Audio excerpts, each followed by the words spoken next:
to Shit Show Team 2.0. Tonight with me is Bradley, and he's an Awake coach. And I want to say hi to everybody in the chat that's already in here really quickly, and we do that. Hi, baby girl. Thank you for stopping in. Hi, 24/7 Fusion Media. Hi, Jackie Blue. Hi, Jeff. Thank you for stopping in. Anybody else? Low Spec. Thank you for coming in saying hi. Hi, Soy Base Jeremy. Thank you for stopping in. Well, I just want to say that I'm going to start off by saying that since COVID, there's been a huge rise in addictions for everybody in their families, breakups of families, people losing faith in God, a lot of bad things happening in their lives, or losing their jobs, they're sick, and it could be that they started drinking or doing some type of drugs, or getting addicted to porn, or even food, or smoking more and more and more, different things like that. But everyone has some type of addiction, I think. It may be that we can't get off of Twitter or other apps, things like that. But I want to introduce Bradley. Thank you for joining me this evening. And he is an Awake coach. I don't know what that means. What does that even look like? Well, thank you for joining us tonight. Thank you. I'm so happy to be part of the Shit Show. Well, good. I am too. I'm glad you're here. Yeah, it's so funny. I told my wife the name of the show, and she goes, "This is perfect for you." Well, it's perfect for most people because everybody has a shitty day, Yeah, so, yeah. It's perfect. Yeah. That's what I tell people. It's pretty awesome. Thanks for having me. It's interesting. I appreciate your passion for movies. I appreciate your passion for movies too. Yeah. So back in the day, I used to collect and curate bad movies, bad rare movies, cult movies, and we would have people over to our house and we would show 25 people some of the worst cinema ever. And we ended up kind of getting a nice little following down in Los Angeles for throwing these house parties and showing terrible films. So I want to immediately tell you about Turkish Star Wars. Mm-hmm. I have to tell you about Turkish Star Wars. It's from 1982, 1983, and it is one of the most incredible 90 minutes you'll ever spend. It is literally the Turkish version of Star Wars if it were filmed in 1983. It's a special piece of work that, Janet, you will appreciate. There's no more of a shit show ever recorded on cinema than Turkish Star Wars. And it's available, by the way, it's available on YouTube. Yeah, send me the link to it so that I'll remember if you don't mind. I totally will. It's so it's so worth it. Yeah, it's interesting that you how long have you been into politics, Janet? Well, since I was young, because my dad was Air Force and I grew up in Air Force bases. So we got up every morning, had to say the Pledge of Allegiance, and make our bed where my dad could bounce a quarter on it, stuff like that. He was a jungle survival instructor. And so he trained pilots what to do if they ever crash in the desert or in the jungle or out by the ocean, and how to survive and how to make, something to eat, find food, and find water. And when the shit goes down, I want to be where you are. Well, a lot of people say that because, I'm prepper. Really? Yeah, of course. I'm not overdosed on it, but I know how to hunt, I know how to shoot, fish, few things like that. So I'm proud to be the tomboy of my 4 sisters because there was 5 girls. Is there anybody else in your family that's kind of awake and is a prepper, or are you like the one in the family where you're like, it's Janet thinking the world's gonna end? 3 of my sisters are very girly, so they don't do the yard work. They don't do things like that. They just do the housework and cook and try to look pretty all the time. I didn't really start getting into trying to fix my hair and doing stuff until I was like in my mid-30s. So Okay. All right. I was very, this ponytail and a ball cap type Yeah. of person. So. Yeah. Yeah. It's interesting, right? Because quote, being an awake coach, it's like, I get that all the time. And I've kind of managed to get the concept of awake down to a really simple distillation. Like being awake in 2024 is being awake to the illusionary nature of the reality. Like understanding on a varying degrees or on varying levels that, as it turns out, the world was not like at all as we were told. Like not at all, man. No. Right? Yeah. Well, it's parents, their duties are to get their children to grow up and be able to learn about life, like taking care of themselves, brushing their teeth, staying healthy, things like that, and disciplining us, like so that if we're mean to people or if we're a bully, or mean to our brother or our sister, or we don't follow through and do our chores, things like that, to make us more responsible. I think that's what parents' jobs are. They're not really here to show us the horrors of, addiction and things like that, unless it falls in their lap, and then they try to get us into some help, counseling or whatever type of thing. I don't know. My dad taught me about addiction pretty good. How? By being a drunk. Oh, see, I'm sorry. I didn't have that. I was lucky. I was one of the lucky kids because I had parents and my mom was at home and my dad was off working, and then he'd be gone for months and months. And my mom, we all helped my mom around the house and we took care of the yard work and things like that. So yeah, considering you're a military kid, it sounds pretty normal. It was. And we lived on different bases.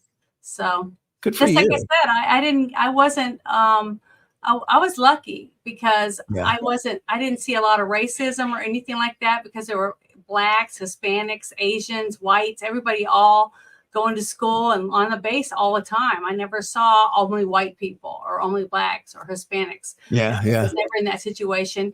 And same thing with religion.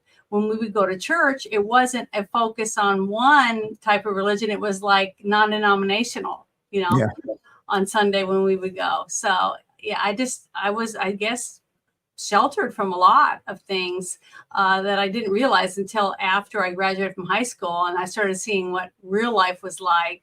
It was a great eye opener for me, but I knew how to take care of myself. I knew how to use a weapon. I knew how to take care of myself, different things to look out for when it came to that kind of thing. But I was never,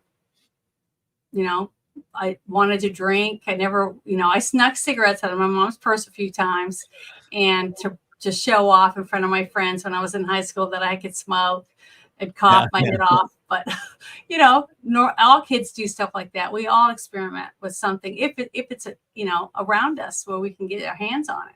Yeah. If you don't have it around you, you're not gonna experiment with it. You know what I mean? Yeah, and it seems like there's a lot more access to things now, right? Yeah. I think there's a lot more access to things. I have a 15-year-old, and I hear about what it's like to go to a California public high school, and that is, absolutely fascinating in terms of just the difference. I mean, now mind you, I graduated in 1987. So it's like a very, very different world, right? Like a completely different world. But to see where it's kind of come since then is interesting, right? My dad was actually a career educator. And my brother and I joke around that if the old man was alive today, he'd be pissed to see what education has kind of become, especially in the last 2 decades. Yeah, it's fascinating. Like the amount of people that are kind of waking up to the idea that things aren't what they were told. It's almost like it feels like it kind of got kickstarted in 2015, but COVID played a huge role in it, man. Like all of a sudden, like, I don't know about you, but very quickly, like we figured out what was essential. Do you know what I mean? Like there was that kind of meme that was going around, like, what's essential workers, non-essential workers. And it was very interesting. Again, I'm out here Yeah, but I didn't really see it that way. And the reason why is because the government was saying they're essential and someone else isn't. See, I didn't see it that way. I think everyone's essential, period, to live. Every community needs waiters. We need cooks. We need people to pick up trash. We need people to sew. We need dry cleaners, laundromat people. We need everything. We need all these people. We went through the lockdowns in Los Angeles, and it was a lot. Yeah, it was a lot, right? It didn't need to be as bad as it was, and but I think it changed so many things about the way we've been living, that in the span of 4 years, like I don't know anybody who hasn't been profoundly changed. Doesn't matter if you're a business owner, it doesn't matter if you're an employee, it doesn't matter if you're a single married, like everybody. And I think that's one of the points of this process we're going through. Right. Like this isn't the first time we've gone through what people would consider a great awakening. Like if you go back and you look at theologians and the study of religion through history, we've had 3 or 4 of these, depending on which religious scholar you talk to. And the first one was in 1740, and like complete hellfire and damnation kind of preaching. Mm-hmm. Historians feel like that lit the fire in the 1740s, that kind of revolution of spirit lit the fire for the American Revolution 30 years later. Yeah. And so like we're kind of going through this same kind of thought revolution now. And if you look at what great awakenings are, again, throughout history, 2 things always happen during a great awakening: a revolution and a revival back to God. And that phrase, Great Awakening, started to get thrown around back in like 2016, 2017. And it really resonated with me. I went to a Baptist high school, and although I'm not the best Christian in the world, I knew what a Great Awakening meant. You know what I mean? And to see that used in a modern day context, it spoke to me. And I knew through some experiences I'd had, I knew that people were going to be waking up. And that was when I started the Great Awake Coach idea 6 years ago. That was my main goal. My main goal is to help as many people through this revolution of thought, through this period of change as possible. Because it's basically people who wake up, Janet, it's like having their reality ruined. Do you know what I mean? Well, yeah. Once your eyes are open, you can't see anything the same way you saw before your eyes were open. That's why you can't close them again. Yeah. And that's just a fact. That's with everything in your life. Once you look in the mirror and you realize, oh my God, I've gained 50 pounds. I've got to lose weight. Now you can't not see the extra weight. So either you got to put up with it or you got to work on losing it, but you can put that on anything, that's going on in your life. That once you see it, you can't unsee it. That's what I just shared your one link just now in the chat with everyone. Oh, thank you. For your ex, and I will share your other. Oh, yeah. So, how do you like X? I'm liking it. This is my 4th account though. I've had 3 other ones with way more. My last account was American Woman, and I had I guess 5,000 more followers than I do right now. So it was pretty good. But the whole mess with the election, I was constantly getting throttled. I got rid of my Facebook account completely. I deleted it, and I left Twitter because I was just so upset. And then I went to Parler and I was loving it until it got throttled because other people were jealous over it, YouTube and Amazon and Google, they didn't like them. So they got rid of them. But I started this one when I started doing my Janet from Another Planet. I started doing my own stuff. And I thought it would help with me sharing links and things like that. But then they started Spaces. And I was like, yeah, what is this? It was yeah. and I love spaces. I co-host a lot for a lot of people, but one of the very first spaces I ever went into was with Haas and American, and I loved them. Okay. I thought they were awesome, nice American men, and they were religious. They're married. They talk about their wives all the time with just you could tell they love their wives, and I just love that. It was nice and refreshing to get to talk to real men that aren't ashamed of who they are and what their life is, and that's nice. And I wish more people could do that and talk about, like me, I talk about having chickens, and I talk about different things like that. And I'm not embarrassed that I'm a tomboy, but a lot of people just don't want. They come on here and pretend to be something else. Or they're mean. I mean, I've seen so many people on here that are so mean. They're like bullies, and they just go around and taunt people or try to dox people if they don't want to be doxed. It's just sad to see it. But it doesn't matter what app it is. It doesn't have to be X. It can be any app, and you're going to have people. I've had death threats. I've had people say they're waiting for me. They're going to slit my throat in my sleep. They know where I live. All kinds of stuff. And I'm nobody. I'm just a tiny little channel on YouTube and a few other, apps, but it's scary thinking about it. But, everybody has their bad side, I guess. And some people just they get a thrill out of scaring people or being mean to people or something, bullying, basically. So it's also difficult too. Like a lot of the clients that show up to me have, they have specific things that they want to work on, right? But can I tell you what's always like the whipped cream or the cherry on top is either a social media addiction or a data addiction. Mm-hmm. And one of the first things that I do with them is I start to kind of get them to understand or reframe what social media is and how they're looking at it, right? If you think about it, we are pretty clearly in some kind of third world war, except the problem is I think of a lot of it is about information and data, right? And so if control over information and control over data is the real goal of whatever the enemy is, I don't even want to get down that rabbit hole, but then it would make sense that there's a ton of bots here. There's a ton of trolls here. There's a bunch of paid shills and unpaid shills with nothing better to do. The mentally ill, we could go on and on.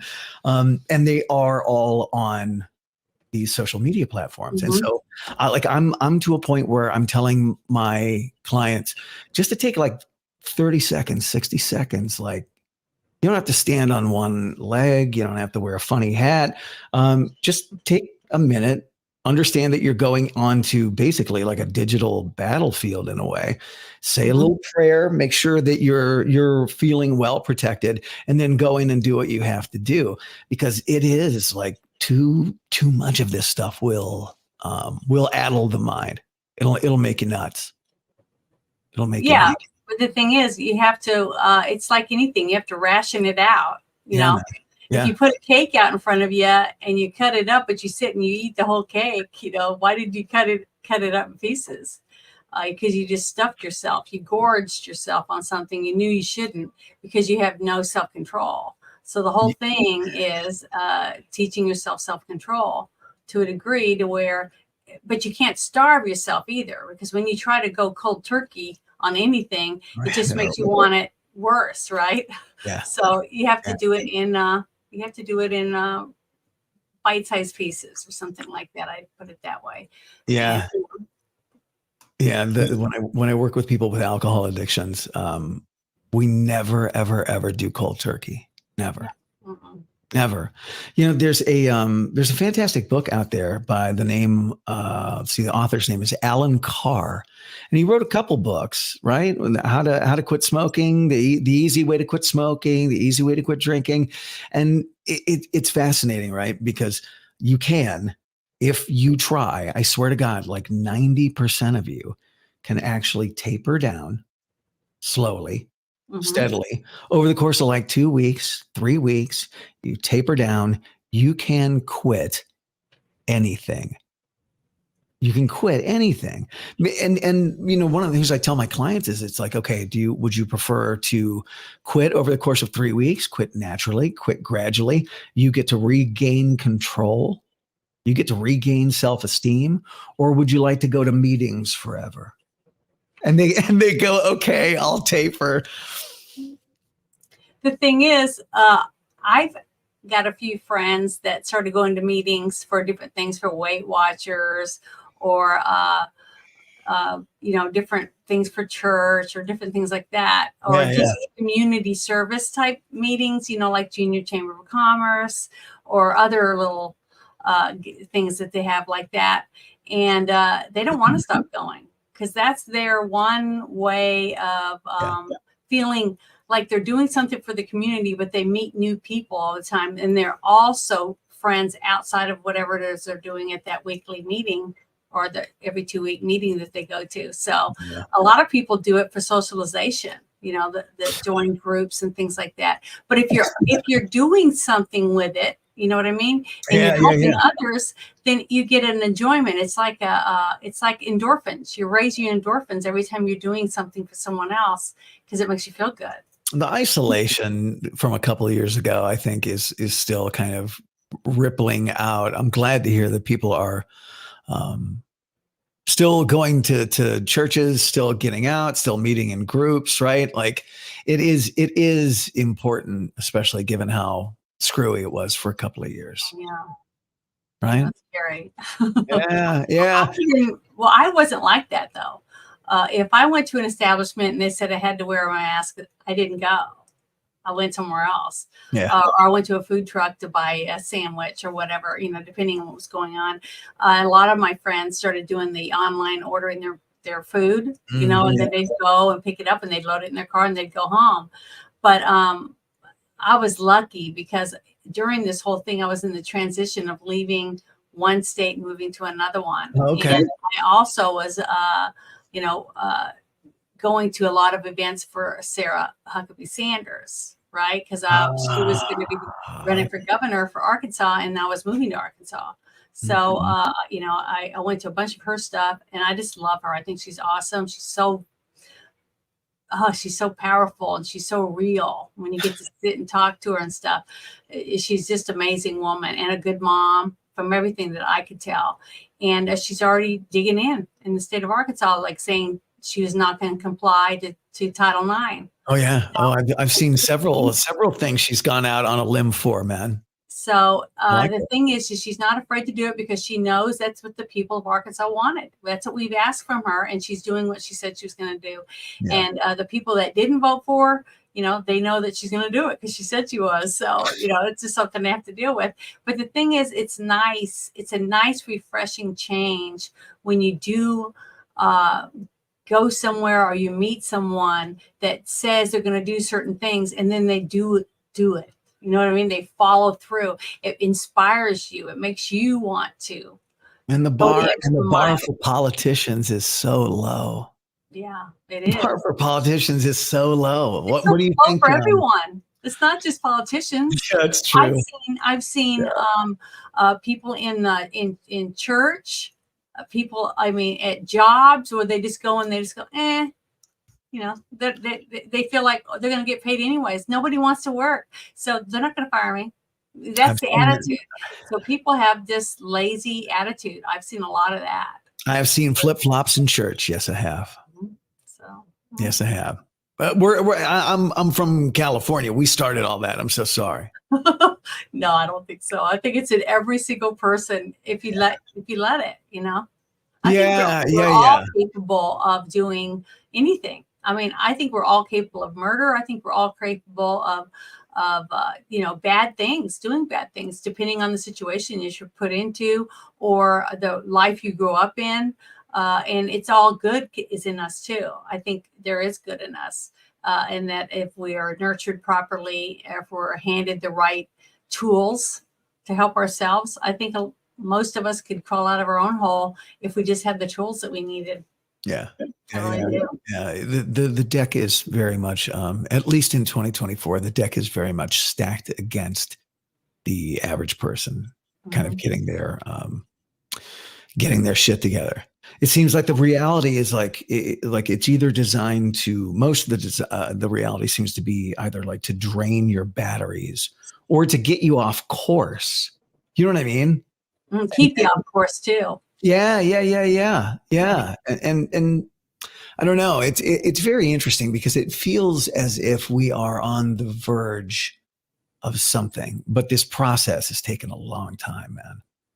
It's taken a long time. It's interesting. Like, did you hear about like back in 2012, there was like this Mayan prophecy that the world was going to end on December Yeah, 20th. I remember everyone was talking about the Mayan calendar, right? Yeah, yeah, yeah. That it was I have ending. There was ending, and there wasn't a turning the page on the calendar. So that meant that they knew the future and the end was coming.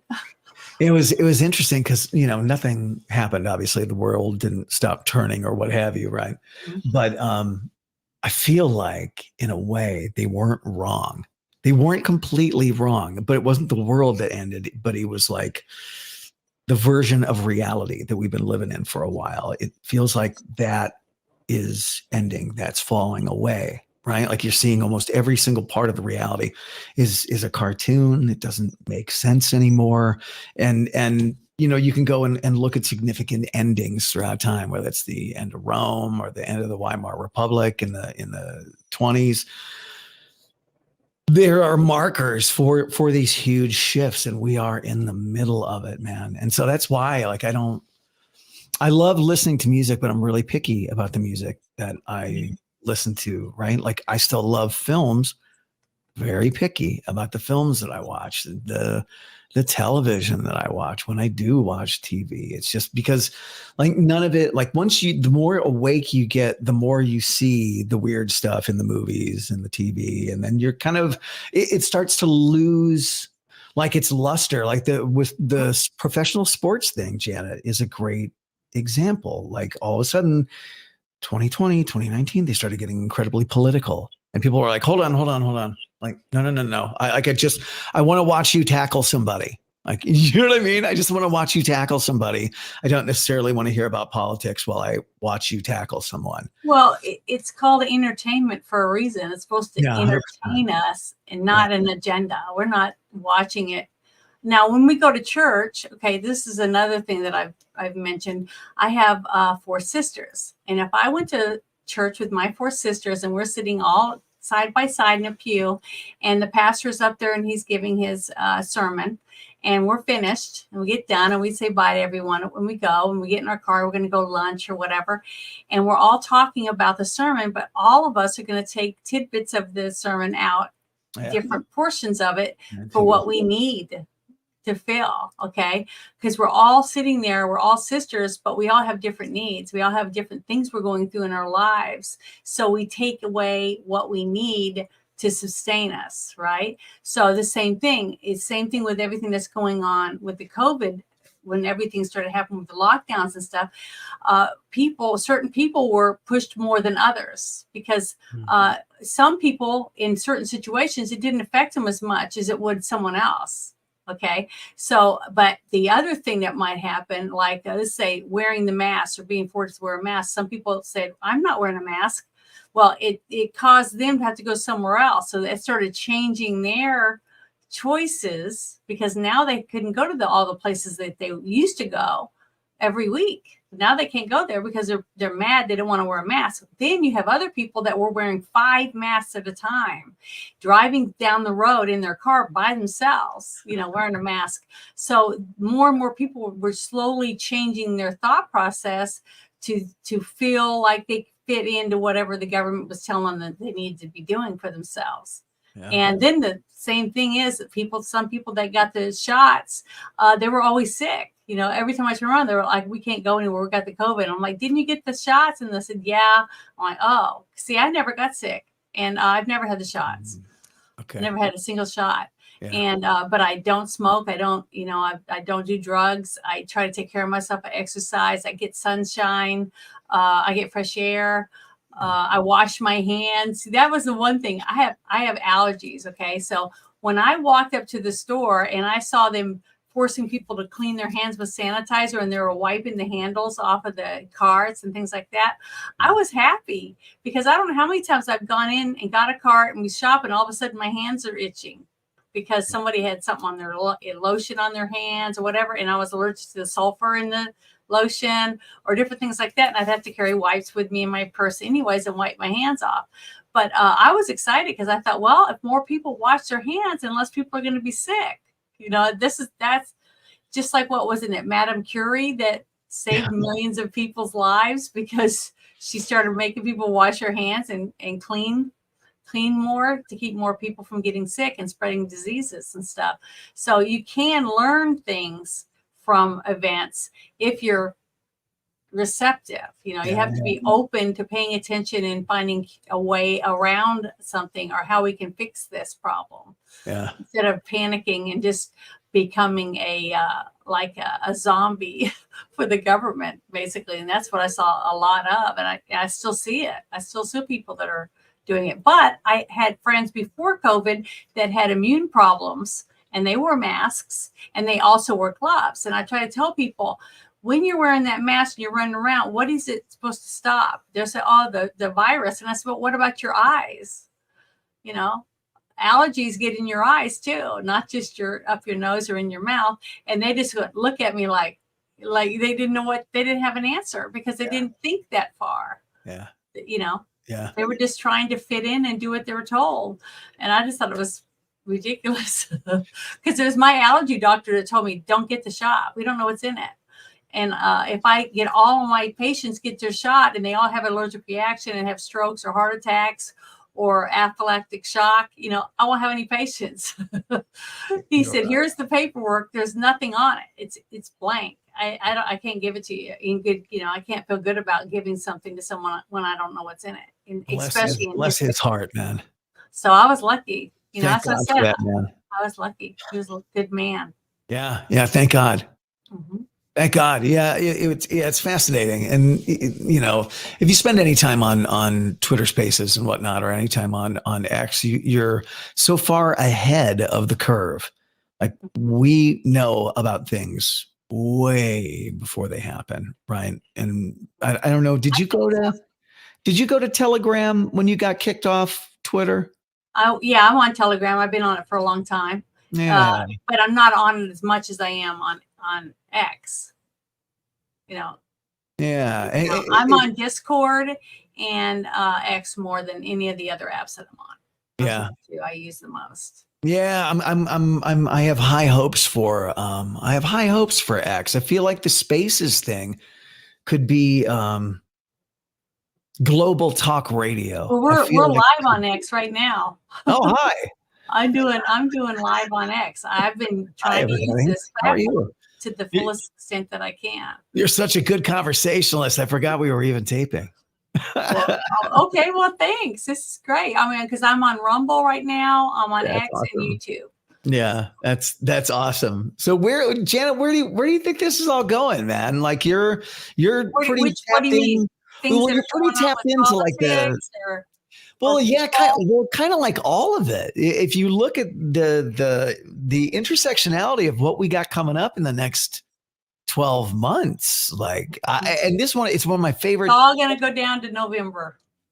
Once we get to November and the elections are over, then we'll have more of a sense. I feel it'd be easier for us to start figuring out, because it's either going to be more of what we got right now or it's going to start getting a little better, where we're going to start trying to bring jobs here, start working on the spending and different things like that. And I think it'll get better. But no. Do you think we're going to have an election? Honestly, I don't. I think we'll be under martial law or something like that. Okay. All right. Not because, and I don't think that it's the same thing a lot of other people are saying. I feel that it's going to be somebody that's coming over the border, because I've been watching Tucker's shows, and he did one about the Darien Gap. Okay. And he showed the two different little like units or bases that they're training people like from China and some other places in different areas, and they're just walking over the border. And then some of them are showing up and they're being flown to certain areas. Like that one senator that went in and found out that on the second floor of the airport, I can't remember what state it was, that they were getting whole groups of people from coming over the border. And not just, everybody thinks everyone that's coming over the border is Mexican or, Hispanic. They're not. No. We've got people from Africa, Saudi Arabia, I can't even say all the places, just all over the world. They're coming right over our border. And we're handing them cell phones and money, and we're housing these people and feeding them when we have vets, homeless vets, and our own homeless American citizens that were born and raised here that deserve a place to stay and food and a roof over their head more than someone who broke the law to get here. I'm sorry. That's how I look at it. No, and I'm very verbal about it in Spaces and on my all my platforms that I have. Oh, good. Well, I'm glad to hear we're kind of on the same page. Like I'm unclear if we're going to have an election, and it's always weird. Like you never know if you can actually talk. I pray every day that I'm wrong. Yeah, me too. I tried to tell people early last year, and I've gotten, I don't know how many arguments, not really fights or anything, but in DMs. I don't usually do it. I hardly ever say stuff about anyone bad on my timelines or anything. It's either if I have a problem with someone, I'll tell them on a message, a DM, and say, I don't agree with you. And a lot of people made fun of me when I said that DeSantis is going to put his hat in the to run for president. Everybody's like, no, that's his book tour ban and this, that, and the other. And I was like, we'll see. And then within 6 months, he was running.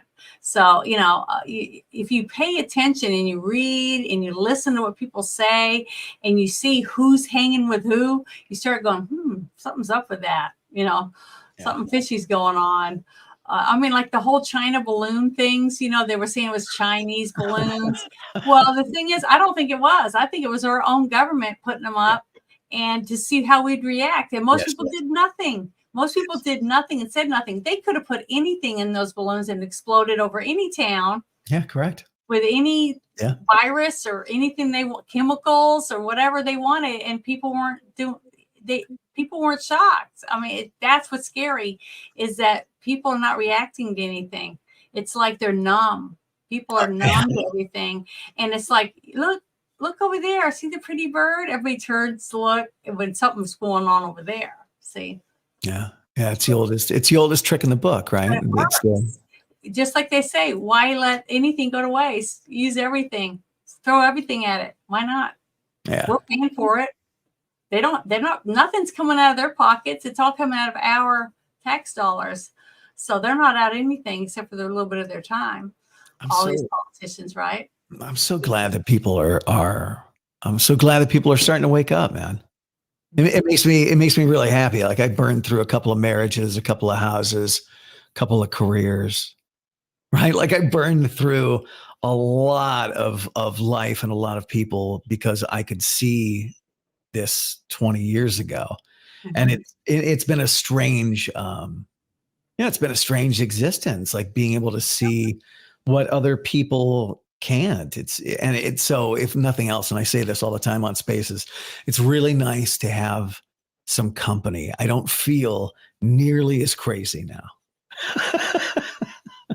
Well, right? The thing is that one day, if you see something and you think it's truthful, so it's going to happen, or you have a feeling it's going to happen, and you tell a few people, but you just keep living your life and you just keep your eyes open, and keep paying attention.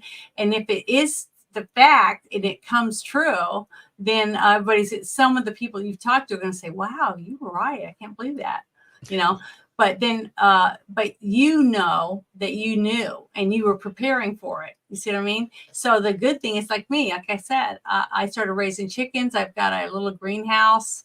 I have a well, my own water, things like that, preparing for, because I don't know what the future might be when it comes to digital. It's a thing that's turning your money off. What are you going to do? Yeah. you have to do what you're told to get your money. It means you're going to get here's your bread, here's your milk, here's your this or that, and go home now. It's out of our hair. Or I can just grow my own stuff and not have to count on the government to take care of me for everything. Things like that. And barter. Know how to say, here's some eggs. Can I get some milk? Here's a chicken. Can I have some beef? I know. Stuff like that. One chicken joke. Yeah, go ahead. I have one chicken joke. It's not very good. You ready? Mm-hmm. Man walks into a psychiatrist's office. Psychiatrist says, "How can I help you?" He says, "Doc, my wife thinks she's a chicken." He goes, "Well, you should get her in here. She's obviously not well." Man says, "Well, I would, but we need the eggs." I've never heard that one before. Yeah, I told you it wasn't very good. Oh, it's okay. It's not too bad. I've heard worse. I bet you have, man. I bet you. I have a joke, a chicken joke, and I told. I waited all night at the end of a Penn and Teller show in Vegas, and I had a napkin I had torn up, had in my hand, and I waited till the very end, and I got up there and I told them, where I was from and all this kind of stuff. And then I said, "Do you know how to tell if someone's had oral sex with a chicken?" And they just looked at me like I was psycho or whatever. I started coughing in my hand and all the paper flew out. And they were like, yeah, they thought it was funny and they laughed. And then I saw Penn Jillette like 4 years later. He was walking through the lobby and I looked at him and he went, "Arkansas," and he pointed at me. Did he really? Mm-hmm. And then he said he remembered me because of that joke. And that he's told it to other people. And he said, so it was funny. So you never know. You never know. It might make, if it makes somebody smile, then it was worth it. You just have to make sure you tell it in the right company. I will tell you that if a comedian of that stature actually remembered your joke and saw you in a lobby of a hotel and was like, "Oh my God, I remember your joke." What was funny is I was with my sister, okay, and she was on the slot machine and I was just standing there by her, and he was walking through the side entrance, I guess at Bally's. Maybe he was standing. It was before he was at the Rio now. They're at the Rio. But he was walking by and he looked at me and he was like, "Arkansas," and he remembered me. And I said, "Hey," he's a really tall guy. People don't realize he's just a huge guy. And he had shorts on, his hair was in a ponytail, and he had a backpack. And he goes, "What are you doing?" I said, "Oh, we're here for a convention." But he goes, "This is my sister." And she goes, "Hi, how are you?" She thought he was here for the convention or whatever too. Yeah. And I said, "This is Penn Jillette." And she goes, "Okay." And I said, Penn and Teller, the magic group. And she went, "Never heard of them." No. He started laughing. He thought it was great. And I went, "She likes that other, I can't remember what his name is now. This other guy that makes himself rise off the sidewalk and he does sleight of hand stuff. I can't remember. Criss Angel. Oh, yeah. Yes, Criss Angel. And he went, "Oh," like that. He just laughed, but it was just funny. It was the goth comedian. But he passes out pocket constitutions too at the end of his show. Oh, does he really? Yeah. So I've seen him like 9 times. I go see him almost every time. I'll take back everything I said bad about Criss Angel then. But not Criss Angel, Penn and Teller. Oh, Penn and Teller do it. Yeah, they pass out. Oh, really? Yeah. So they said you pull it out when you go to the airport and they're patting you down. Patting you down. So they're nice. I thought they were great. Oh, that's crazy, man. No, this will be an interesting couple of months. You heard about the what is it? The WHO and the pandemic treaty that they're trying to. Yep. Bird flu or whatever it is they're going to say is going to happen. But the thing is, the thought that any other country is going to be able to come here and tell us what to do. I look forward to. Doesn't do that. I look forward to the troops invading Long Beach and Compton and seeing how that goes. It won't go well. They won't have to. Remember, they have drones.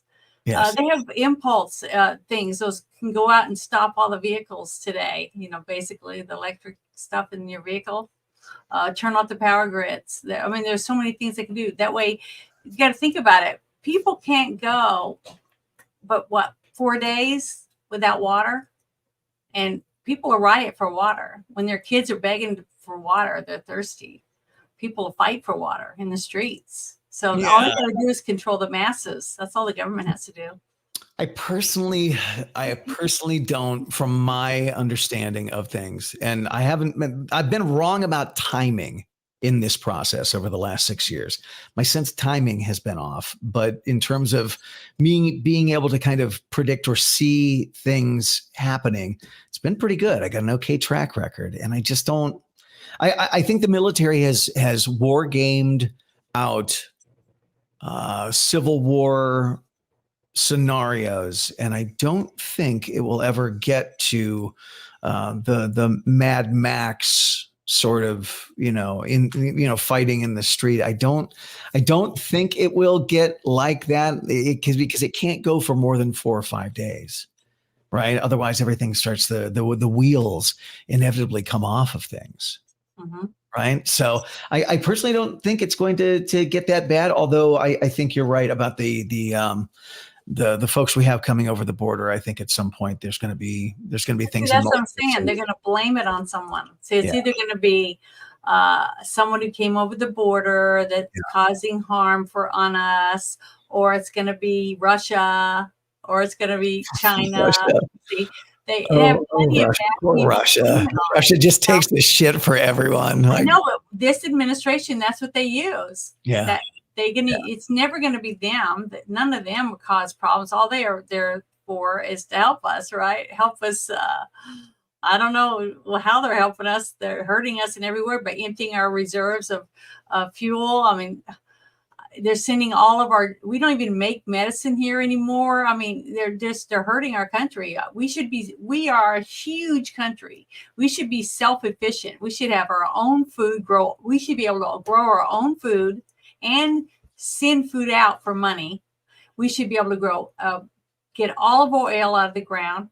We should have nuclear power plants for clean energy in every state. I mean, we should have so many different things that we don't have simply because do you know that there's more countries drilling all around outside of our country, all around our borders for oil, and we're not, because we got so many regulations, we're not allowed to. They've already closed down every nuclear power plant in California, and they have rolling blackouts, and now they want everyone to be on electric cars. I mean, it's the dumbest crap I've ever heard. I've never seen so many stupid things. The one nuclear power plant they have left that's still operational is down to minimum power just to keep the fuel rods from overheating, because they're not allowed to take the rods or anything out. They have nowhere. They can't drive anywhere. All the regulations say they cannot go over this land or go this way or that way or fly it over or anything. So it's like, PG&E, I think that's the name of the company, right? Yeah, correct. I don't know. It's just ridiculous. I think it's stupid. I know a lot of people in that industry, that work in different areas of the nuclear power field, and it's just dumb. I mean, they're doing it in other countries. Boy, they're taking our guys that are trained here, and they're over there right now in Bahrain and stuff, training them how to run nuclear power.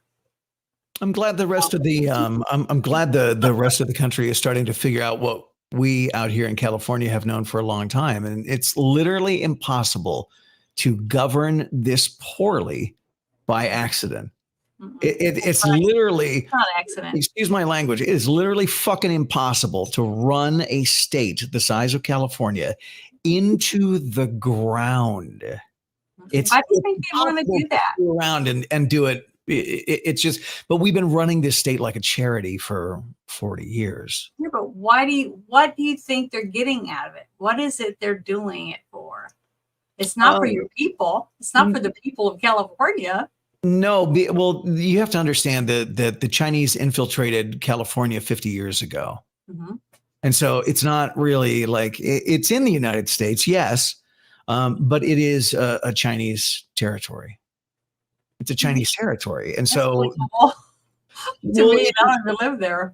Well, especially when you can go back and it's pretty easy to prove Dianne Feinstein, rest her evil soul, the senator from San Francisco that passed, there's articles that went back to the early 80s in terms of her her willingness and history of working with the Chinese. And so, look, if you're trying to destroy a state, or if you're trying to destroy a country, there seems to be a blueprint. And like, it was interesting. I was talking to a client today about how this looks a lot like the Jimmy Carter administration. It's energy mismanagement and terrible foreign policy.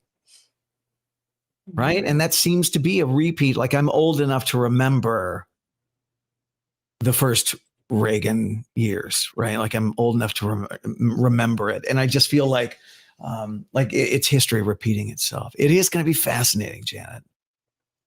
I already feel bad for all the people that are going to suffer, the ones that trusted others, and they're not going to get what they've been waiting to get. They're going to be left behind, and to me, that's sad. Are you familiar with the idea of President Trump's pause, PAUSE? No.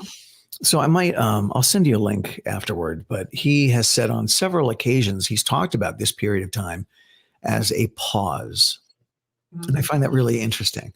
And there's a particular clip that's running around, and how he talks about a 4-year pause. And that at the end of 4 years, it will be shown to everyone just how terribly they ran the country. That it will be, and I quote, it will be easier for us to do what needs to be done. And I'll just let that rest there for a minute. So you can say a lot of things about Donald Trump, but he has never lied to us. Like, everything he's said, he's either been early on, or he's been so brutally honest you didn't want to hear it, right? Like, he's never lied to us. And when he talks about this pause, it begins to kind of make you think about what the last couple of years have looked like, and how strange and cartoony things look. Like, how many different versions of Joe Biden are there? How many? I've seen a bunch. Seen a couple with this weird chin. I've seen different ear. I've seen a bunch of stuff. Let's put it this way. I've seen a bunch of stuff. Everybody knows that Hollywood and government has used doubles. Yeah, correct. Yeah, there's at least very long time. Trump doubles, right? So every so often, when I see someone, I go, "Yeah, that doesn't look like they're like Hillary Clinton." A few times, I could have swore that the person they had walking down the street or doing certain things wasn't the Hillary Clinton that I saw, earlier that day. Yeah. That type of thing. But the thing is that I don't believe they're clones. No. Come on, slow down. I'm not saying you do, but I have heard that. I've heard that from people. Yes. There's clones, that they've taken a whole bunch of people to Gitmo, and they've already executed them, and that they made clones of them. And I'm like, well, as far as I know a little bit about science, and like when they cloned the sheep and a few other things, they're still born and they have to grow up. So how do you get a clone within 6 months that's as old as the person, other person? It's just that, to me, that's not possible. Yeah. The science is not there, and we don't have robots that good yet. But a person can wear, prosthetics and things like that to look like someone else. They've done it for years in the spy industry, in the movie industry. Yeah. So I believe all that type of thing. And then you can take classes and learn how to speak, and how to pronunciate words a certain way, all that kind of stuff. That's all training, Yeah, it's fascinating. People do it all the time. Yeah, it's fascinating, right? When you kind of expand your thinking and look at things. Yeah, there could be.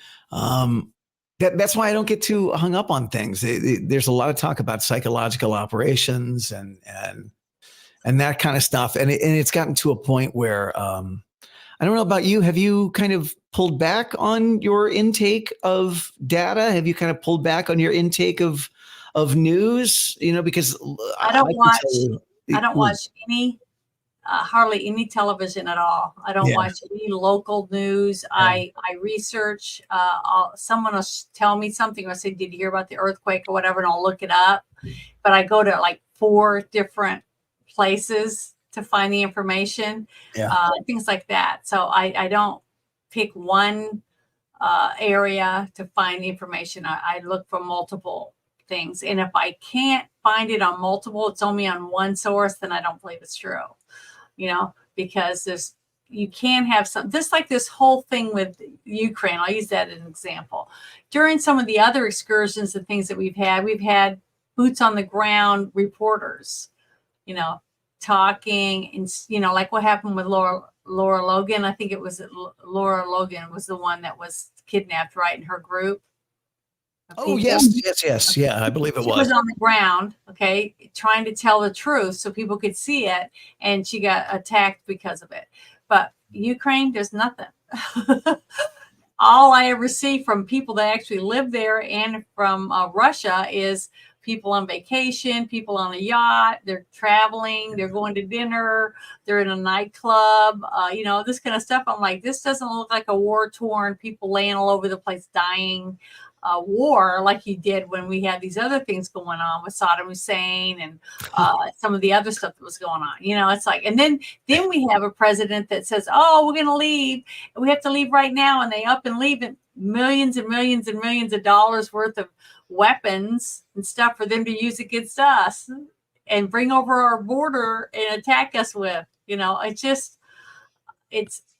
It's stupid. I mean, it's the dumbest stuff I've ever seen in my life. I never thought in my lifetime I would see our government be so dumb. When we were the number one, basically, we were like, Russia, us, and China. And it was us three battling for the first one to the moon, or the first one to do that, the first one to do this. We're going to come up with laser technology, blah, blah, blah, GPS, whatever. And all of a sudden now we're way down. We're like number 50 because we're so lame. Are you suggesting that Ben Stiller and the guys from U2 aren't actually over there helping to fight the war in Ukraine? Hell no.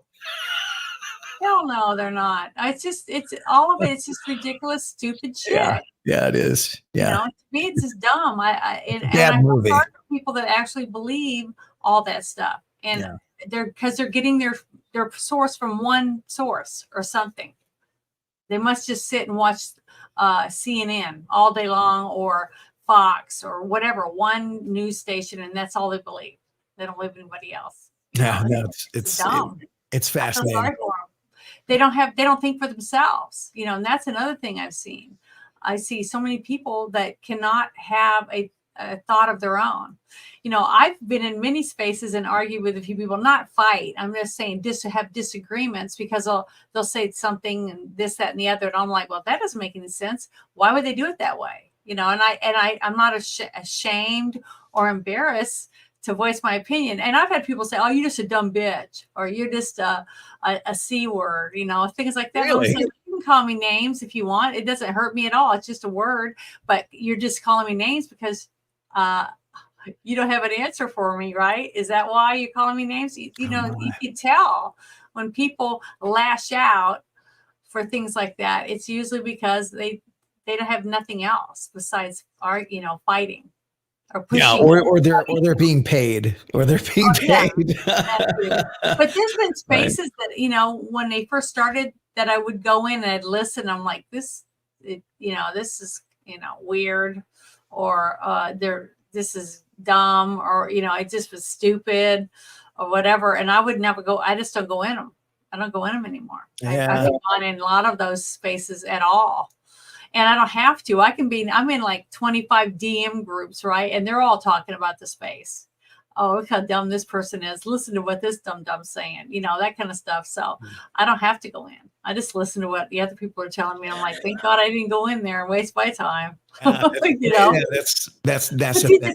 Too, I'm doing something else when I'm in spaces. In spaces, it's not like this where I have to read the chat and do things. I can crochet, or I can work on my crafts or my pictures, or sew on the sewing machine. I can do all kinds of stuff and listen to a space. And then if someone says something, I stop and I put my hand up, So spaces are interactive, but it's not something you have to be right in. I've been doing laundry or working out in my chicken coop. I can't mow or weed eat because I can't hardly hear. But besides that kind of stuff, I just take it with me for whatever I'm doing in the house. How many chickens you got now? I see. I have 9 big chickens and I have 2 bantams. Very nice. I lost a bunch of them to hawks and fox. I've had a black bear in my yard on my porch trying to get my chicken feed and stuff. Oh my! So I've got, I'm out in the country now. I was going to say you got different kind of problems. Yeah, I got all kinds of scary stuff here. Yeah, you got different kinds of problems, man. And I'm in Tornado Alley now. I left the Hurricane Alley to join Tornado Alley. And it's a dry county. That's fascinating too. I'm seeing tornadoes in January. I saw tornadoes in January. We had a tornado in Los Angeles. Wow. Yeah. It hit a warehouse in Southeast LA. It hit a warehouse. How big was it? It was big enough to tear the roof off of the warehouse and several adjoining buildings and make a right proper mess. But we don't get that, right? Southern California. I mean, I'm out in the desert now, right? I stopped living in Los Angeles back in 2021. COVID was like, okay, we have to get out of here quickly. We have to get out of here. I'm glad that you were able to, because so many people are still stuck. I know, man. I know. And believe me, I'm thankful every day. The means to be able to pack up and leave. Yeah. I'm thankful. Don't get me wrong, man. I'm thankful every day. Thankful every day that I got out of there. But I spent almost 25 years there. And I wanted to ask you a question about your you got a Substack. I just shared yeah. So what do you normally talk about or use your Substack for? What do you do on there so that people in the chat would be able to? Because we got 62 people right now listening to us. Oh, that's fantastic. Yeah, there's two projects that I have ongoing, and one of them is Great Awake Coach, and that is helping people through. How do I say this, Janet? People come to me at the end of things. Mm-hmm. And I find that interesting, right? If you're at the end of a career, you're at the end of a marriage, you're at the end of your rope. Like you find that the things you used to do don't work for you anymore. A lot of those people show up on my doorstep, and I have a wonderful way of helping people close doors and move forward. And so the Substack is focused around how to function, how to live an awakened life in the middle of what looks like a clown show. Yeah. Right. We are at a clown show right now, for sure. It is, man. And so a lot of it focuses around mental health, around taking care of yourself, wellness in general, encouraging people to make better choices in terms of their habits, in terms of their beliefs. Again, like when you wake up, Janet, when people have this profound awakening process, it is like reality has been ruined for them. And so a lot of people end up depressed, or they end up pissed off, really pissed off. Right? Yeah. Well, nobody likes to be lied to. Process. It's just like when someone dies. It is. When you wake up and you find your dog you had for 14 years had died in the middle of the night, you're heartbroken. At first you cry because you're grieving over their death, and you're holding them, and you're wishing you had done something. You're trying to think of all the things you could have done or you should have done, and then you get angry. That's when you get angry, and then you have to realize you have to bury it, and then you have to try to pick up and move on. It's a step-by-step process if you're healthy enough to do it that way. It's the sad thing is that so many people are stuck in certain steps of the grieving process. They don't know how to get out of it. So that's why a lot of people start to drink, or they start to do drugs, or they get addicted to porn, something to take their mind off the fact they're in a rut, So it's like me, I started making shorts on TikTok, Well, I was making shorts and sending them to my friends. I made one and it was me on elliptical. I'm in my office and I like cosplay and I go to Comic Cons and things like that. And I love Wolverine. He's one of my very favorite comic books. I got stacks and stacks of them autographed by the cartoonist and the writer, right? Oh, and nice. I just love it. So that's what I go to cons for, and Star Trek and conventions, things like that. Well, I'm working out on my elliptical, and I went, I'm going to make a video. I'm in this mood, and I got on Snapchat, and I had the little pink cat eye glasses on, and I'm jogging away, and I go, I'm like a therapist, so I'm going to say something. I looked up at my lithographs on the wall, and I said, I'm coming for you, Wolverine. I've been on a dry spell so long, I'm going to tear your ass up. It's like that. And then I sent it to all my friends, and they were laughing and stuff. And one of them said, do you have a TikTok? And I was like, no. And they go, you need to start a TikTok and put your stuff that you've been sending on TikTok. And I was like, yeah, that's a good idea. How many years ago was that? Well, it was like 2.5 years ago, I guess.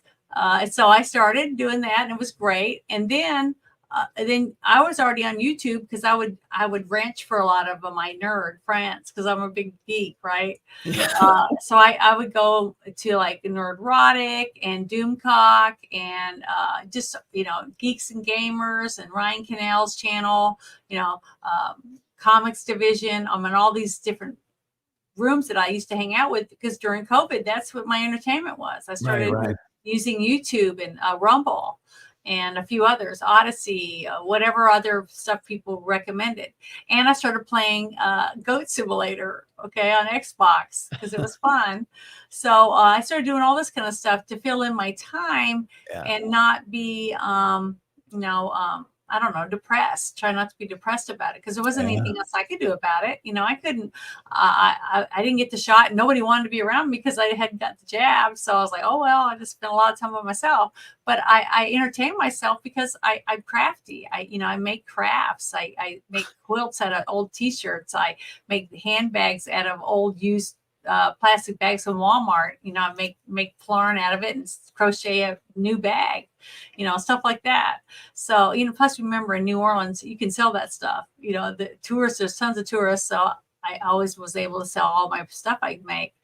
But so I started doing that. And then someone said, hey, YouTube is now doing shorts. So I started moving my stuff from TikTok and started putting shorts on YouTube. And then a friend of mine that I knew in chat, that I didn't talk to him all the time, but we just would talk on chat. His girlfriend told him, hey, this girl's funny. I follow her on TikTok and you need to have her on your show or on your channel and interview her. So that's how I met Bruce, the one I do a Girl and a Guy in movie with. That's crazy. So he was engaged and now they're married and now he's got a new job and they're working on trying to get a house and stuff like that. But we were really close friends now because we've been doing that. And that all because, I started doing stupid shorts. But you never know what your future's going to hold. Huh? Shorts on your elliptical. Yeah. Working out videos or whatever, just make it stupid, fun videos. I made pickup lines. I got like, you see this shirt? You know what it's made of? Girlfriend material. Just stupid shit like that. I just make up crap. But it was fun. It made people laugh. If people laugh. You built a nice little following, man. You built a nice little following. 10,000 now on TikTok. And on many? Instagram. I'm over 10,000 on TikTok. Good for you, man. That's huge.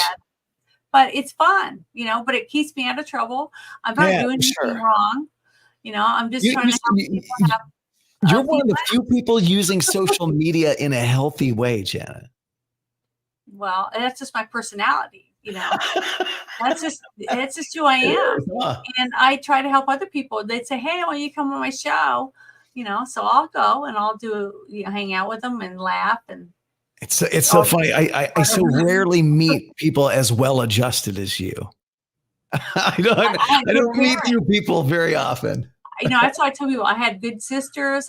Everywhere I went, I had a sister. So I always had a friend, Yeah. I never grew up without a friend. I always had somebody that would beat the boy up at school, at the playground. And I had a mom that was all hands on. I've talked about my mom many, many times. She passed away, over almost 5 years ago now, but I miss her a lot. And she smoked all the time, and she died from pancreatic cancer. They were built different, man. Well, the thing is, I tell people, if you can quit smoking, you really need to, because it's not good for you. Yeah. I watched my mom smoke, and when I went with her to her find out that she had cancer and stuff like that, the doctor said that he thinks that her smoking is the reason she got pancreatic cancer. Was she how heavy was she smoking? Oh, I never saw her without a cigarette. Oh, damn, like my that. Whole life. Okay. My whole life. Wow. So, like I said, I snuck cigarettes out of her purse and took them out there and took a puff. It was terrible. I don't know how anybody could do it. Oh yeah. But I did smoke for a little bit, and I'm glad I don't. I'm glad I decided it's kind of in retro. I mean, you can tell from my voice that yes, at some point I did smoke cigarettes, and a lot of them, right? But they are now, God knows how many years later, they are disgusting. Yeah. They are disgusting. Although I will admit that I do have a pack of nicotine gum here. I find that sometimes it helps with writing. Right. But the idea of actually smoking a cigarette is gross. But you know what, though? I can go into a tobacco shop, and I think it smells good. Now, it's the ashtrays that I think stink. Yeah, the used end of the smoking is by far the worst. Is by far the worst. But, I'm not going to come down on anyone for something that they're doing. If someone smokes, and as long as they don't blow it right in my face, whatever, it doesn't really bother me that much. Yeah. The thing is that I was there once, so I'm not gonna hurt another person because they smoke. You know what I mean? I'm just not gonna do it. My mother would be heartbroken, and every day I get up, I try to be my mom. I try to be as nice and kind and wonderful as my mother was to everyone. And that's how I try to live my life. Without the cigarette. Yeah, without it. But I mean, the way she treated people. Yeah. Without the cigarettes. Well, thank you, man. I really mean thank you so much for taking the time and having me on. I appreciate it. I'm about to launch a new program over the summer that I'm actually excited about. I'm going to spend, like everybody else is freaking out about how they're going to spend the summer. I'm going to actually spend the summer teaching people how to stop drinking. The process that we talked about, the tapering process. Mm-hmm. I'm going to lead people through a group called the Alcohol Freedom Process. And I'm going to help them basically do what I did 11 years ago. And it's interesting because when you look at it, I was telling I have a mentor, and he was like, why'd you call it Alcohol Freedom Process? And I was like, well, like you can't be free if you have this energetic attachment. Do you know what I mean? And that's what booze kind of ends up being. It's this energetic attachment that ends up taking over your life. So I'm going to teach people how to quit drinking this summer. I'm going to teach people how to eat healthy, how to lose 10, 15 pounds. It's going to be exciting, man. Are you going to do it on Spaces, or are you going to start doing live streams, or what do you think you want to do? Yeah, I'll help you. I would love that. So we're going to do a combination of things. I'm going to start doing Spaces once a week, just about self-help and taking care of yourself, and like basically, Janet, like a mental health check for people to make sure as we go along this year that we don't lose people, that people don't fall out. Because it's going to get weirder and cartoonier as the year goes on. And so I'm going to do that. I'm going to do at least one space a week. And then we're going to do online classes that I'll be teaching twice a week, about 90 minutes per class. And it's interesting too, because a buddy of mine is in AA, and he was like, can I take this if I'm in AA? And the wonderful part is I've actually figured out a way to not compete with AA, because so many people have like this, and I went through 3 tours with AA, right? Like I understand it, but I teach everything that AA doesn't. And so I'm teaching something new this summer, man. And I'm really looking forward to it. I have, I was a maintenance alcoholic for a long time, and I have a good track record with alcoholics, a really good track record with them. So that's good, because you know what you're, good at. You see, and that's the thing is that most people don't even take the time out of their life, you know, to find out what they are good at and how they can use that to help other people. Yeah, I'm good at helping people repair themselves and reinvent themselves, and that seems to be a rare gift. If I can do it at age 40, if I can do it at age 44, anybody can do it. You just need some help, right? Just need some help. Yeah, everyone should. I wish everybody had help. See, I tell people all the time how lucky I was, because I, just like I said, I had 4 sisters, so I always had a friend. You know, I never. What a blessing. And I just had good parents. I had parents that cared about us. My dad told all of us girls, I don't want any of you to join the military because the military is no place for a girl. That's what he said. So whether that was male chauvinist or whatever, I don't know, but he loved us. He was our dad, and he just wanted us to be safe. Wait, he had 5 girls? Yeah, he had 5 daughters. Oh my God. My mom had 2 baby boys, but they didn't live past a few hours after they were born. But she tried. And the thing is that I was the boy, basically. I did everything with my dad. I was like, you know, camping, fishing, hiking. I went to the dump with him to take stuff to the dump, you know, whatever, you know. I just did everything with my dad. I love my dad. I thought he was awesome. Yeah. And my mom was worried about me when I was in 11th grade because I didn't seem interested in boys. I didn't dress up like a girl. You know, I always wore blue jeans, a ball cap, and a flannel shirt. So she signed me up for a while at school because she wanted to make sure that, you know, and didn't like girls, and I liked boys, you know. Right. Yeah.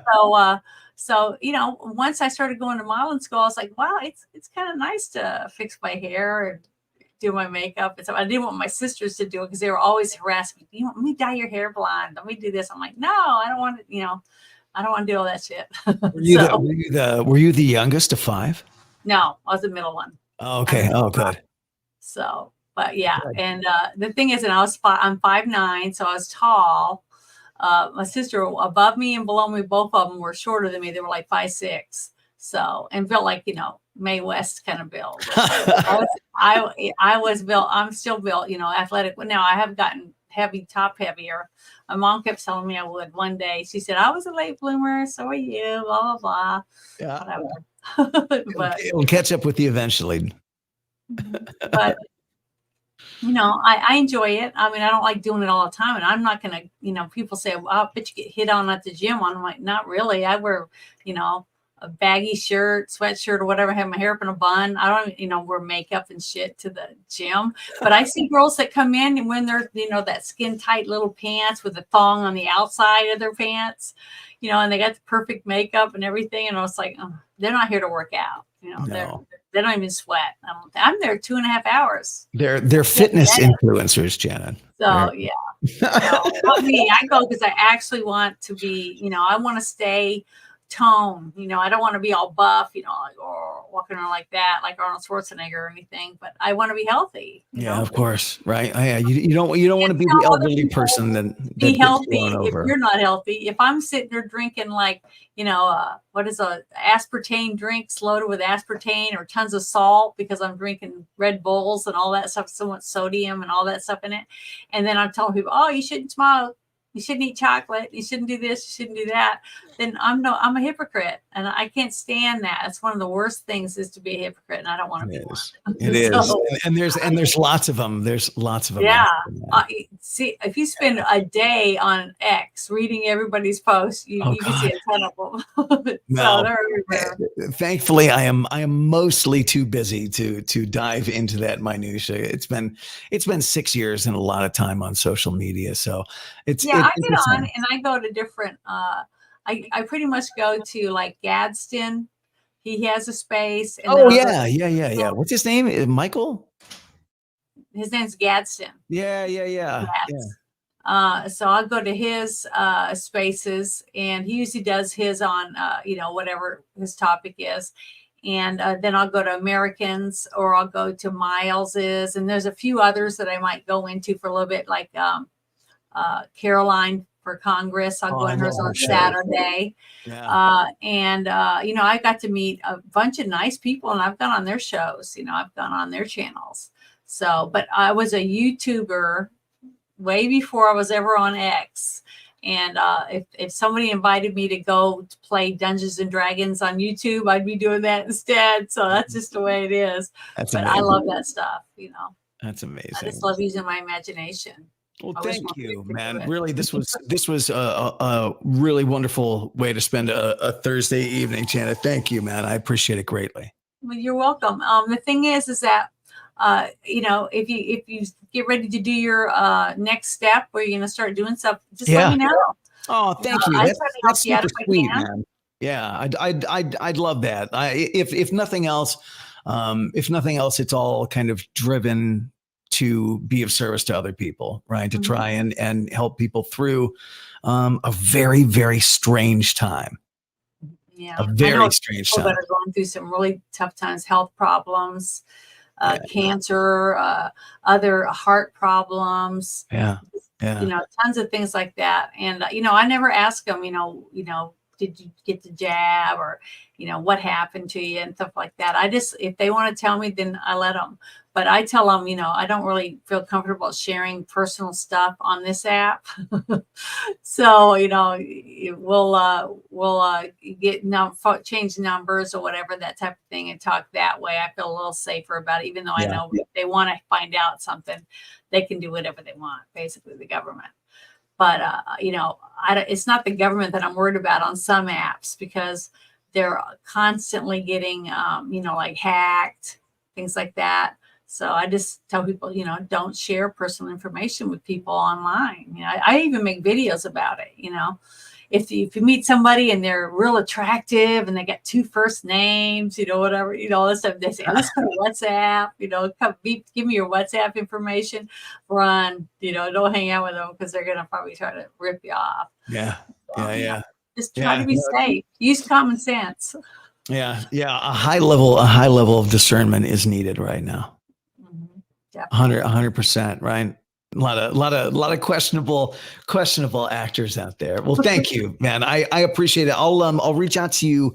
I'll reach out to you after the holiday, when I kind of get a sense of it, because I really do. I think that the idea of doing a once a week or twice a week mental health space, I think it'd be great. yeah, I think Spaces is good. It's got such a huge reach for people from everywhere. Yeah. And the fact that if you do a space and you get to do it each week, and you can try to be more and more consistent about it, you'll get more and more people to become week after week. Yeah. And I really believe that. And I think it's a great way to get information out there.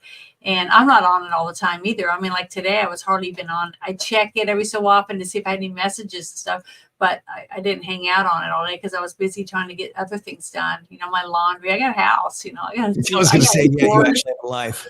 Yeah. So I have other things. I have to shop, and I have chickens to take care of, and.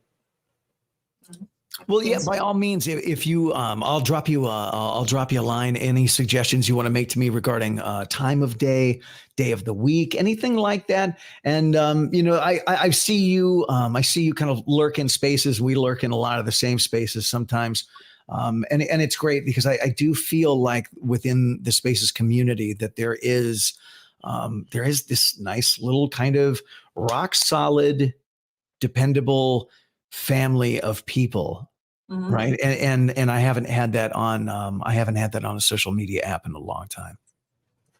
Yeah, I think it's great. I've met some really, really good people, people that I'm friends with, like Caroline for Congress and stuff, outside of this app. Oh, no kidding. She's fantastic, man. Those shows on Saturday morning are great. Yeah, she's just full of energy. She's fun. And I've met so many people like that. But like people in the chat, like Winky Wanky Woo. I know there's funny names, but there's a lot of people on here that I've met before X too, that, you know, on this app, you know, on YouTube. So it's, you know, they're all separate. And then I have Discord people, because I'm into crazy comics. part. It's like you have multiple communities that you're kind of managing and integrating together. That's cool, man. Well, it's because I got a lot of interests, and Yeah. you don't have to be stuck in one thing. If you're a golfer and you only hang with golf people, you're missing out on a lot of things in the world. Yeah, it's so true. And that's what I say. I used to ride in rodeos, barrel raced. I used to trail ride. I used to do a lot of things. And if someone wanted to find out how they could start their own little flock, I'd try to help them. Yeah, man. Crafts or whatever I know anything about and I feel comfortable with, I'm happy to try to help somebody. Yeah, I think the idea of the micro community is going to become more and more important in the next couple of years, right? Like people need that sense of community, and we don't need it now. Yeah, we don't need it right this minute. Yeah, it's so true. You need to reach out, and whenever you need something, you should ask. If you think someone has something, they're either going to say, "What the hell are you talking about?" or they're going to say no, or they're going to say, "Sure." Yeah. I'm one of those people. When you move every 2 years, you can't be afraid to meet new people. I mean, maybe that's one reason I'm a big mouth. I can talk about anything because you were kind of forced to. Yeah, 100%, man. You were forced to be. So, yeah. Absolutely. I am. Do you mind if I give I have 2 web addresses. Do you mind if I give them out? No. Can you put them in the chat? Yeah. Absolutely. I've been sharing your 3 links already. Oh, that's wonderful. And man. when it goes up on Rumble and it goes up on YouTube, it'll be there. That's and anyone fantastic. can watch it on X. They can read the chat and Yeah, that's wonderful. And really, Janet, I appreciate it. I'm very excited for I'm very excited. It might seem dark and it might seem weird right now. I am more encouraged about the possibilities for the future than I have been in a long time. Yeah, me too. I am. Spaces have helped me with that. Yeah, there's a bunch of different perspectives you can have. Right? A bunch of different perspectives. And plus, taking most people, and we talked about the idea of people like showing up to my practice with ongoing data addictions or social media addictions. Like most people were never designed to take in large volumes of dark information. It's just not designed that way. They're not built that way. And I have seen a lot of people, like we saw a tremendous shift in the people within this kind of sector or movement. We saw a huge shift after the 2020 election went weird. And then after January 6th, we lost more people. But then we got more people coming in from COVID, more people coming in from the shots, more people coming in from crazy politics. And it's global. And it's global. And so I'll say this to you, because you are quite awake and what's going on. There's going to be a lot of people showing up to this space and having these kinds of conversations in the next couple of years. A lot of them. I believe you, 100%. It feels like help. People want help. That's why when you go to a lot of these spaces, you'll see. I have had a few people say, well, you say the same thing and it's the same people every time in these spaces. And I go, no, it isn't.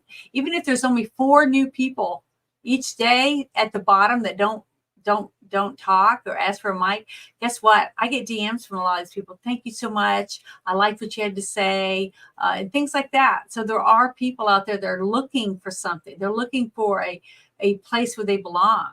Right.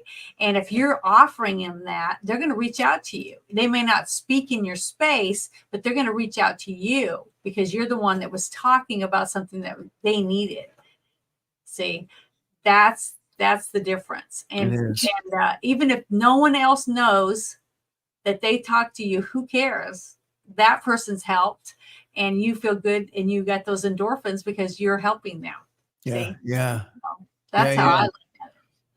And it is interesting, right? If somebody says you repeated yourself, it's like, well, I hate to say it, but like the core messaging is always the same. Like, be kind to yourself, drink clean water, eat clean food, focus on your sleep, like take your supplements. Do you know what I mean? Take breaks from the computer. Go sit in the grass. Like, you get up every morning, you take a shower, you brush your teeth, you eat your food. It's the same thing every single day. And if you don't do it, you'll die. You have to stay hydrated. You have to eat. You have to get enough rest. You know, there's a combination of things that you have to do every day, or you won't survive. And that's repetitiveness. Okay. But the thing is, and it's beautiful if you can get your head around it, and it's in its simplicity, right? Yep. Thank you, Janet. You're the best, man. I'm going to reach out to you. I'll reach out to you over the weekend with a couple of questions. I just knew. I heard you speaking in a space, and I was like, you know, he's got some interesting things to say. And I read your page, and I looked at some of the things that you did, and I thought he's trying to help people, and that's what I'm wanting. I'm wanting people that use things that happen to themselves and reach out to others to try to share what they've learned in your life with other people and help them. To me, that's a good person. That shows that you have good, you just got a good character. Yeah. And I like that. You know, I felt that when I met American and Haas, the very first time I was in their space, just the way they talked to me, and I introduced my sister to them and stuff, and they were like, you know, talking and everything, and they haven't changed a bit. They're great guys. They're just down to earth, and they make you feel good when you're in there. I listen to them and I laugh. They tell their stories, and it especially if I'm having a bad day, they're one of the spaces I want to go in. Yeah, because it rejuvenates me, like what you were saying.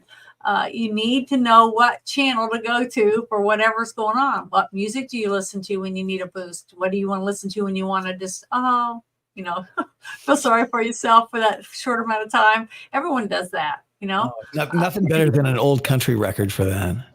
No, yeah, my mom loved country. I didn't really like country much. nothing like feeling shitty about yourself. Vintage country can't fix, right? You know, everybody should. If you did something, like when I felt guilty about something I did, I'd like to listen to a song about, you know, you're a dog, you know, you just whatever, that type of stuff. And it made me feel, and then I'd apologize, or I'd tell the person, you know, that I did this and I feel bad about it. You know, even if it wasn't that, they go, that I don't even think about it. I never even realized that, or whatever. You know, they don't make it as a big a deal as I thought it was. You know what I mean? That's fantastic. So that's just the way it is. But thank you so much. Thank you. It was fun. It was actually nice and that's why I'm doing it. I'm not making any money. You know, I'm not monetized. You have to have 4,000 hours or and 1,000 subscribers on YouTube to get monetized.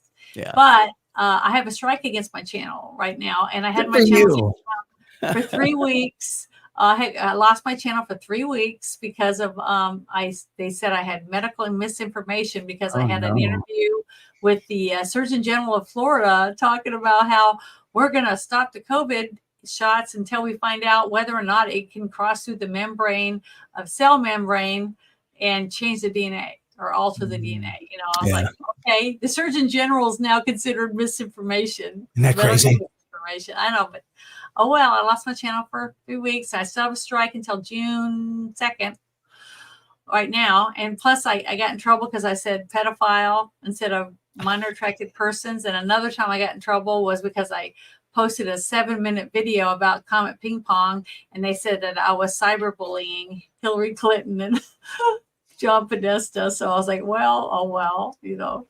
Oh well. Thank you. That's what happens. I was making shorts, and then I started going live, and I started getting in trouble. Yeah. So it's terrible.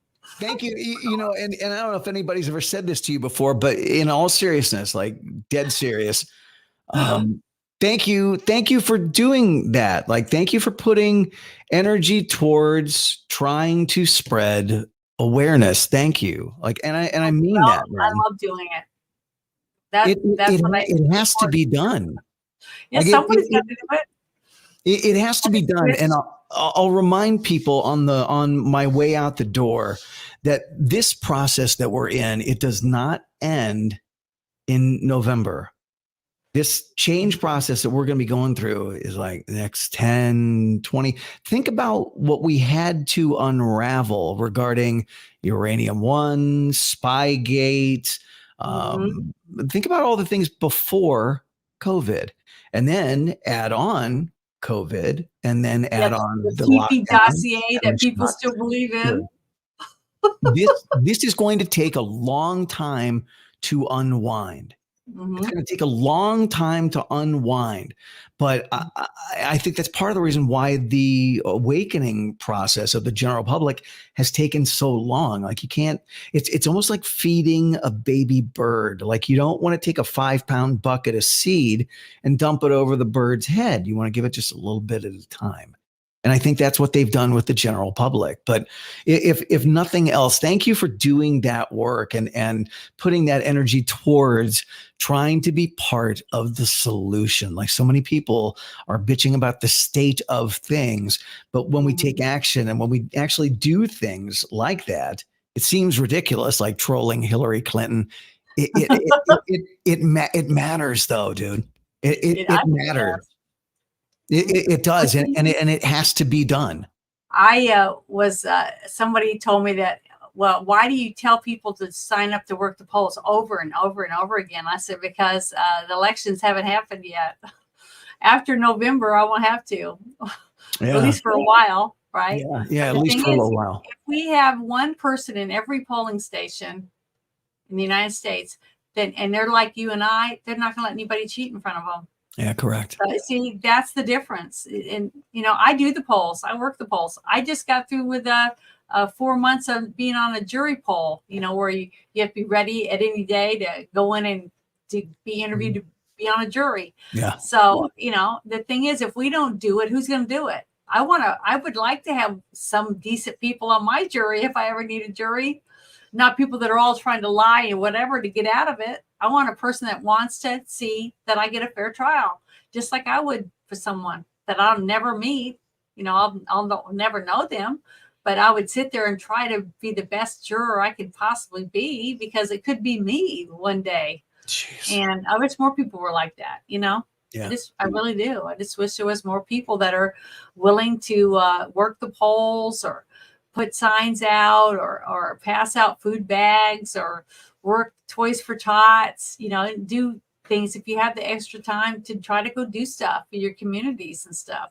I think because it all starts there. It's in your town. You're the only one that's coming. I think that time is coming. I think that there is going to be a rebuilding process. I pray for that all the time.